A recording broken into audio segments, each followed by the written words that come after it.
좀 오래전 이야기인데 제가 제 친구랑 공원을 산책하고 있었어요. 시간은 저녁 8시 정도 됐던 것 같고 사람이 많이 없었죠.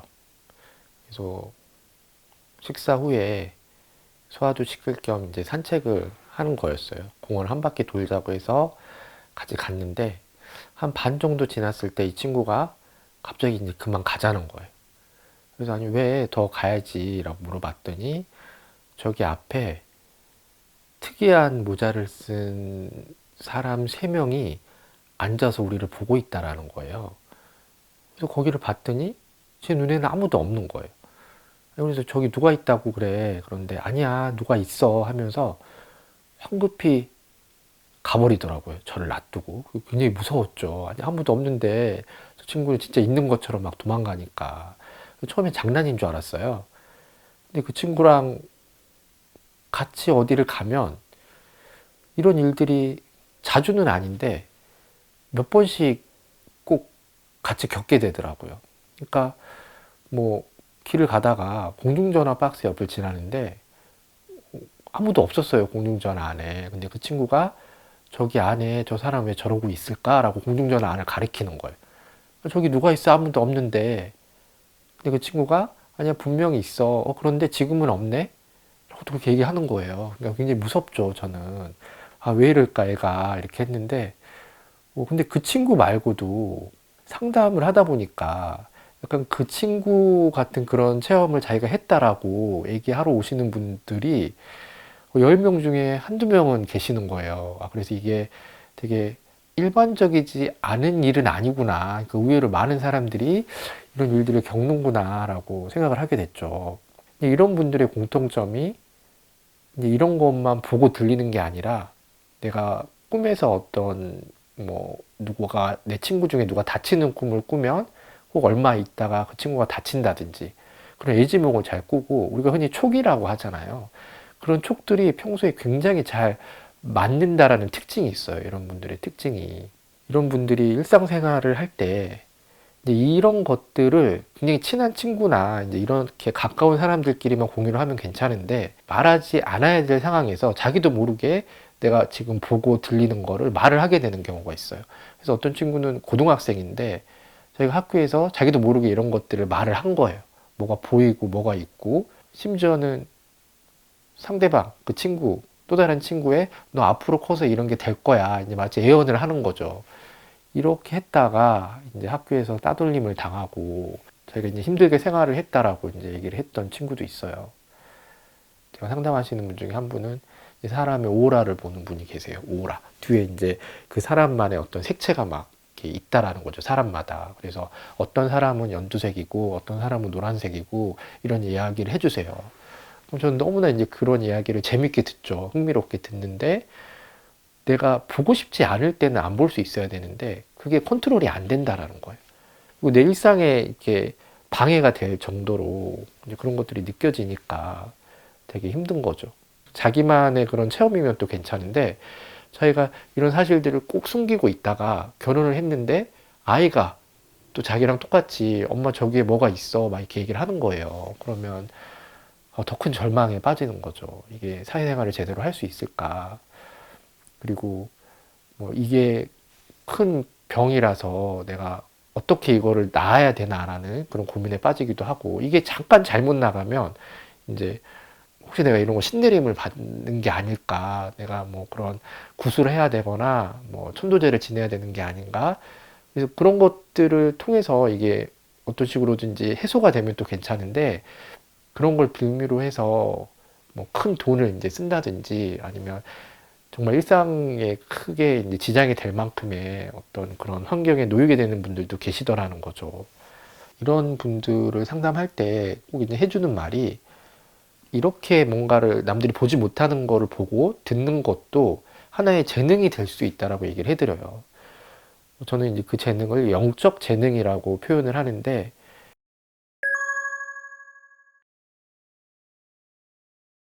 이 영적 재능이라는 말이 약간 광범위한 말일 수 있는데 아까 말했던 것처럼 이제 남이 보지 못하고 듣지 못하는 거를 이게 실제 여부를 떠나서, 그러니까 이게 진실이냐 아니냐의 그런 공방을 떠나서 어쨌든 그분들이 실제로 느끼는 하나의 감각이잖아요.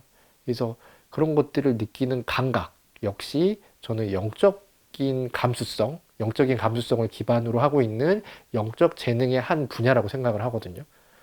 그리고 꼭 그런 것만이 아니라 이제 보이지 않는 게 그런 것만 있는 게 아니잖아요. 저 사람이 내가 언어로 표현할 수 없는 어떤 감정을 가지고 있을 때 그것을 어떤 나의 통찰과 직관을 통해서 금방 느끼고 공감하는 능력 역시 영적인 재능이라고 생각을 하고, 음, 우리가 현실에서 바로 눈앞에 어떤 장벽이 있기 때문에 보지 못하는 것들을 마치 높은 관제탑 위에서 아래를 내려다보듯이 조망하는 능력 역시 저는 영적 재능이라고 생각을 해요.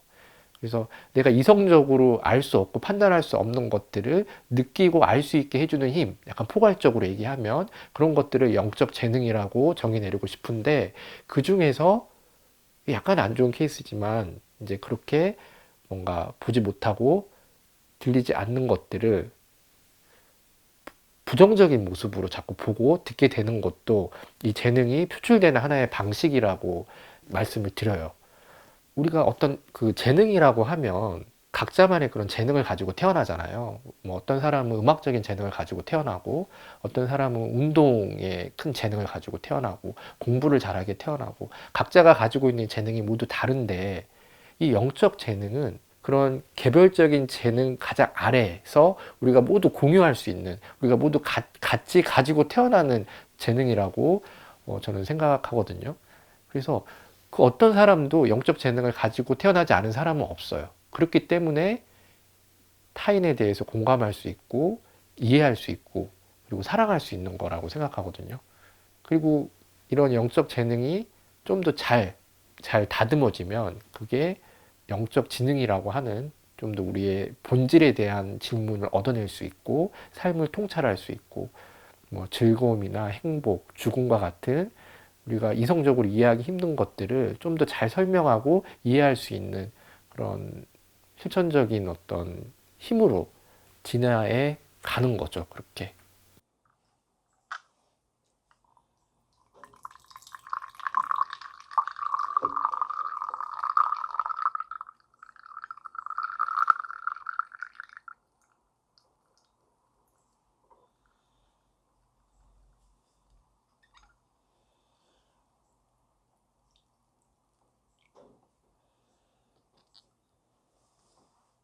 우리 모두가 가지고 있는 재능이라는 말은 바꿔서 얘기하면 앞서 얘기했던 그 친구의 특별한 체험을 사실은 우리도 할 수 있다라는 말이에요. 근데 주로 어떤 때 그런 체험을 하게 되냐면, 내가 일상생활을 하거나 사회생활을 할 때, 좀 극도의 스트레스에 몰렸을 때, 아니면 내가 도대체 빠져나갈 수 없는 삶의 궁지에, 그러니까 고양이 앞에 쥐처럼 그렇게 궁지에 몰렸을 때, 이제 우리의 몸이 여기서 어떻게든 우리를 살아나가게 하기 위해서, 벗어나게 하기 위해서 그렇게 우리가 쓰지 않았던 그 미지의 재능을 열어버리는 게 아닌가. 그래서 어떻게든 보이지 않는 것들을 봐서라도, 그러니까 너가 생각하고 있는 이 틀을 넓혀서 이 문제를 해결해 보라는 어떤 사인을 주는 거죠. 그런데 내가 어렸을 때부터 이런 것들을 잘 활용할 수 있게끔 잘 수행이 되고 잘 준비가 됐다라면 문제없이 이런 것들을 나에게 축복받은 선물처럼 쓸 수 있는데, 우리는 전혀 그런 준비가 안 돼 있기 때문에 오히려 큰 혼돈에 빠진다는 거예요. 두려움에 빠지는 거죠. 아까 그 친구처럼 갑자기 뭐가 보였다 안 보였다 하고 들렸다 안 들렸다 하니까. 그리고 그런 것들이 되게 좋은 모습으로 보이는 게 아니라 내가 삶에서 겪고 있는 그런 스트레스와 불안과 결합이 돼서 그게 나를 두렵게 하고 무섭고 도망가게 만드는 힘으로 작용을 한다라는 거예요. 그래서 우리는 이게 남의 일이라고 생각하지 말고 나에게도 내 아주 그 기저 속에 그런 영적인 감수성이 있다라는 생각을 늘 하셔야 되고, 그 감수성을 통해서 내가 이런 것들을 잘 개발하고 잘 꺼내서 쓴다라면 똑같은 일을 하더라도 훨씬 더 멋진 일을 할 수 있게 되는 것 같아요. 샤갈이라는 화가 아시죠? 이제 그분이 그린 그림을 보면 추상화잖아요. 현실적이지 않고 막 사람이 하늘을 떠다니고 여러 가지 이미지가 합성돼 있어서 언뜻 보면 해석하기도 힘들고 이게 무슨 그림일까라고 그 그림을 미술적인 지식 없이 이해할 수 없음에도 불구하고 그 그림에서 받는 어떤 감동이 있다라는 거예요. 저는 그게 샤갈이 자신의 그림에 자신의 그런 영적인 에너지, 영적인 감성을 집어넣기 때문에 가능하다고 생각해요. 그분이 그린 그림 중에 나의 마을이라는 작품이 있는데 우리는 그 샤갈의 나의 마을이라는 작품은 기억하지 못하고 대신에 샤갈의 눈 내리는 마을이라고 많이 알고 계시거든요. 왜냐하면 많은 시인들이 그 그림을 보고 영감을 얻어서 샤갈의 마을에 내리는 눈, 뭐 샤갈의 눈 내리는 마을이라는 식으로 표현을 했기 때문에 그렇게 알고 있는 거예요. 그러니까 또 다른 많은 그런 예술가들이 이 사람의 작품을 보고 거기서 영감을 얻고 영적 에너지를 얻어갔다라는 거죠.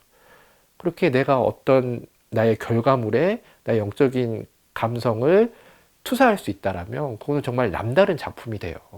저는 음악에서도 몇 년 전에 이제 나가수라는 프로그램에 임재범이라는 가수가 나왔을 때 그 여러분이라는 노래를 불렀는데 그 여러분이라는 툭 내뱉는 그 가사 그 한 구절에 정말 많은 사람들이 같이 눈물을 흘렸잖아요. 그럴 수 있는 이유가 단순히 노래를 잘 부르거나 뭔가 기교가 있어서가 아니라 자신이 부른 노래에 뭐가 눈에 보이지 않고 해석할 수는 없지만 자신의 에너지를 담을 수 있었기 때문에 그게 가능하다라고 생각을 해요.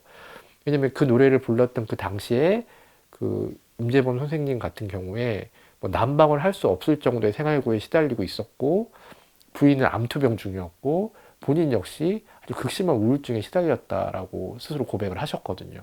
그런 어려움 속에서 자기가 그런 것들에 쓰러지지 않고 오히려 노래로 자신의 아픔을 승화시킨 거잖아요.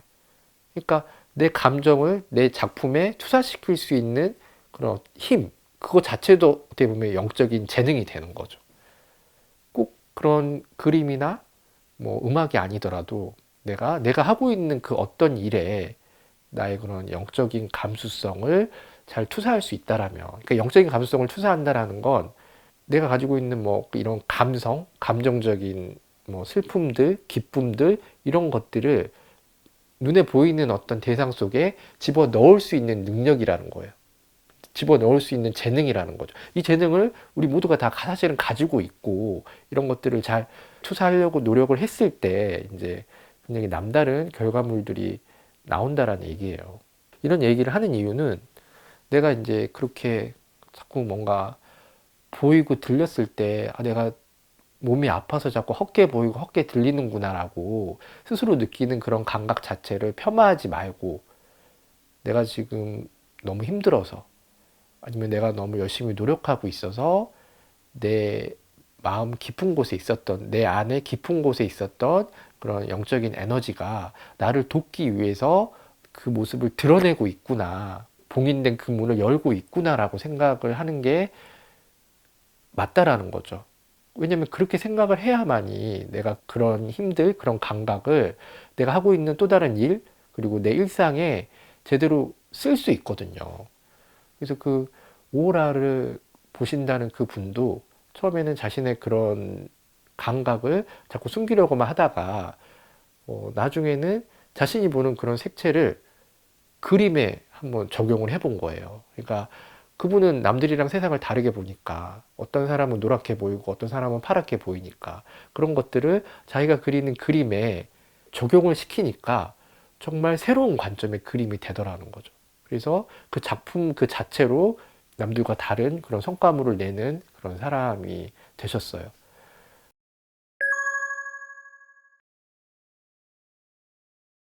그러니까 우리가 모두가 그런 영적 재능을 가지고 있지만 그 중에서도 좀 특별하게 더 뛰어난 감각을 가지고 있는 사람들도 있을 거 아니에요.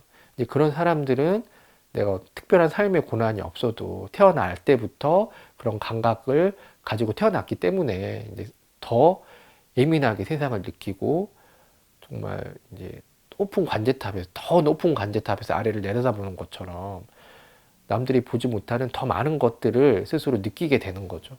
어떤 신이 있다면 그 신이 이 사람에게 이런 능력을 준 이유가 저는 그런 능력을 통해서 좀 더 많은 사람들을 도와주고 그리고 많은 사람들에게 삶이란 무엇이고 우리가 왜 살아야 되는가에 대한 어떤 통찰을 키워주고 이끌어주는 그런 어떤 리더십을 발휘하라는 의미에서 그런 능력을 주어줬다고 생각하거든요. 그래서 그런 소명의식을 가지고 오히려 두려워하기보다는 내가 많은 사람들을 도와줘야 되고 많은 사람들이 보지 못하는 것에 대한 이야기를 들려줘야 되는 그런 어떤 소명의식을 가지고 태어났구나라고 생각하시고 그런 데 대한 자부심을 가졌으면 좋겠어요.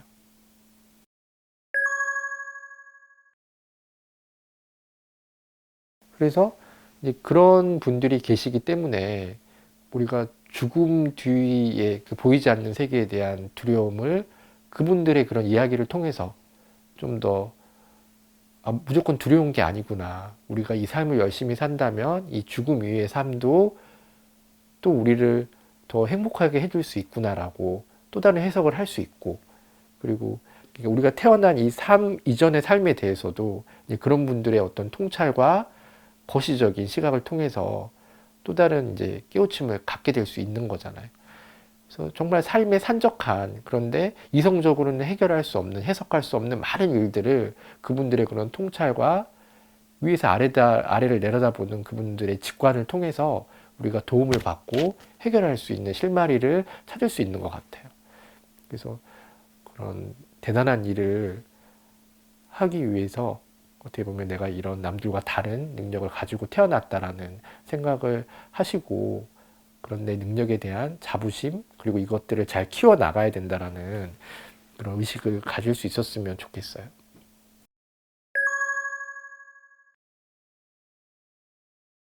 그래서 저는 어떻게 보면 모든 종교의 시원에는 그 종교를 만든 그런 선구자들이 사실은 그런 뛰어난 영적 재능을 가지고 그 재능을 통해서 이 세상에 구원의 빛을 던져준 분들이 아니신가 그런 생각을 해보게 되는 거죠.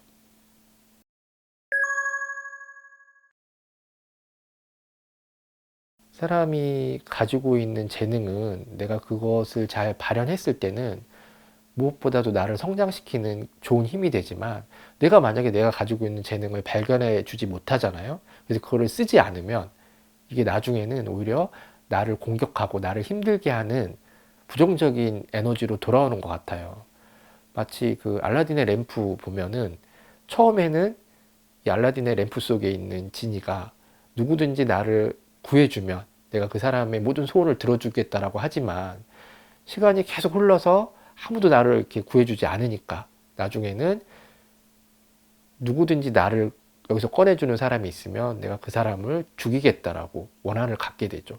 저는 사람이 가지고 있는 재능도 비슷하다고 생각을 해요.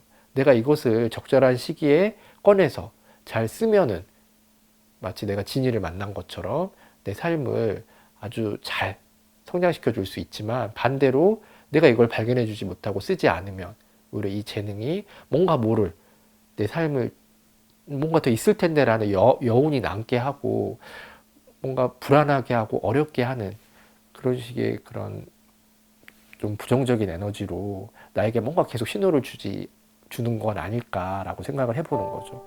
이런 영적 재능도 마찬가지로 우리 모두가 가지고 있기 때문에 더 잘 우리가 그 안을 들여다보고 이것을 잘 꺼내서 쓸 수 있게끔 할 수 있었으면 좋겠어요.